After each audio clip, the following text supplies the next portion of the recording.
updates for Lightroom and Photoshop, but are they useful for stock photography? Wirestock adds another agency, D-Day for Shutterstock, and top content categories, trends, and other stock photography news from around the web.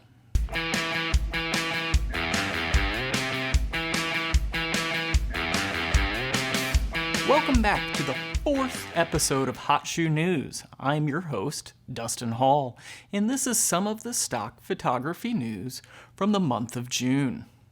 Lightroom releases desktop version 3.3, iOS version 5.3, and Android version something or other. Lightroom has quite a few new changes in its latest update, and 3 of these just might help us out as stock photographers. First, local hue adjustment. Now you can adjust hue locally. This will allow you to recolor objects, make more subtle adjustments, such as fine-tuning skin tones, without impacting colors and the rest of your photo.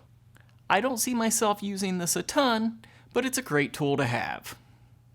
Create and edit versions. While I have not tried it, Adobe states that you can experiment with different edits of the same photo and save them as versions without creating multiple copies. That way you don't lose your first set of edits and can easily compare different edits at the same time. This might be useful, but probably not overly. You can now customize default settings for raw photos. In Preferences, you can easily customize your default import settings for RAW photos to streamline your edit workflow. This could be helpful unless you're weird and shoot in JPEG. Updates to Photoshop.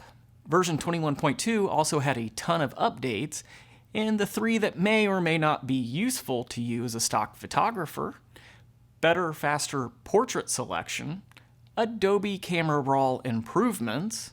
They added rotatable patterns. I'm not going into each one of these. You can figure out if they are right for your process or not.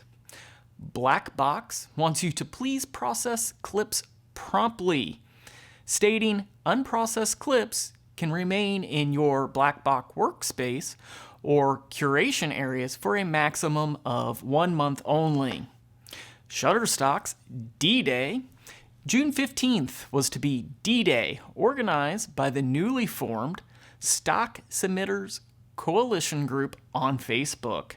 According to a group administrator, we are supporting the D-Day. Deactivation Day is on 15th of June. So please, if you haven't done so, deactivate your files on this day for at least 1 week. This will show our unity and our strength and will provide clear message to Shutterstock that we mean what we say. Make no mistake, although it is only 1 week, it will show that we are serious and we can act when needed. This is not a simple task, uniting the world's contributors under one common goal. Let's starve the beast, end quote. Overall ambitious. I hope they got their point across, as I did not participate. Wirestock announces the start of a collaboration with 123RF, stating they have negotiated a 50% royalty rate as opposed to the standard starting 30%. They also noted that they will now be submitting all of your images to 123RF. If you don't want this to happen, you have to let them know by July 2nd. For most requested in trends in July, Pond 5 is once again looking for current events that have the theme of natural disasters, current politics, current military, police actions, riots, and demonstrations. If you're capturing that, please be safe.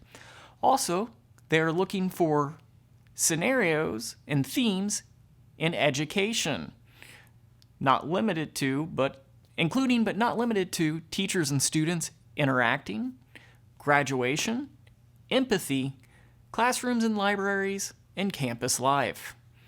Wirestock is looking for social distancing, activities, shopping, and restaurant trips. Of course, depicting PPE and social distancing.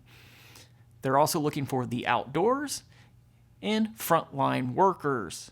Top trending keywords from Dreamtime for June include, yet again, coronavirus, COVID-19.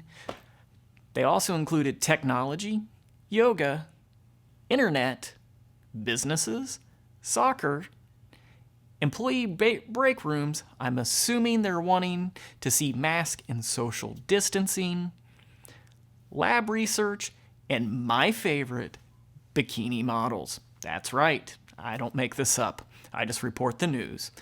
All right, that does it for episode 4 of Hot Shoe News. This channel would not be possible without all of you amazing viewers. Make sure you hit that like button and the subscribe button. It means the world to me. Thank you.